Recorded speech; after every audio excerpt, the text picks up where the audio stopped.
And here's what we're watching. What's going to happen to your packages? Employees of DHL Express Canada, they remain locked out this morning after contract talks broke down. The union claims the company plans to use replacement workers before there is new legislation that bans them.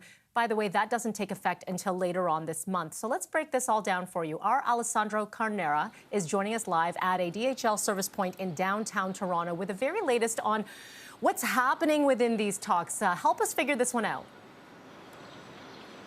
Hey, Mal, that's right. So it's a lot of parcel sector turmoil right now, whether it's this company or we're also, keeping an eye on what that means for Canada Post as well. So we know that last night those talks failed between the union and the company, DHL Express. Those workers right now in that lockout waiting for more answers. It's the beginning stages of this lockout for them. For that lockout, it started at DHL on Sunday. It's unlikely to significantly disrupt its parcel delivery services. That's according to the company, and they say that because they are potentially bringing in replacement workers to keep operations running. DHL explaining that it's put in place a contingency plan that allows the company to continue serving its customers. Now, some of those major brands that they serve are Lululemon, Shein, Temu as well, so really well-known names that they deliver for. And Unifor, the union that represents over 2,000 DHL employees. It includes drivers, it includes couriers, warehouse staff as well, call centers.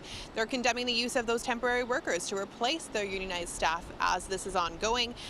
So a lot of uncertainty when it comes to what this will mean for workers, but also what it will mean for the customers. And of course, this comes after the ongoing labor unrest with the parcel industry, as Canada Post is also in that dispute with 55,000 workers. They're currently under an overtime ban by the Canadian Union of Postal Workers. We talked to Canadians here on the streets of downtown Toronto this morning to ask them how they feel about this lockout. In addition to what they've already been seeing with Canada Post and what it means for them, many of them customers. Here's what they had to say. Because with new services like Amazon, for example, where you can get same-day delivery, these people are having to work more and more, and so I think that they should be allowed to ask for more. It personally hasn't affected me yet, so I'm not. I have nothing to say on that front. There are other alternatives as well. There's UPS and Purolator and some of the others. So in a competitive environment, they have to be cognizant of the fact that they're going to lose business if they stay closed too long.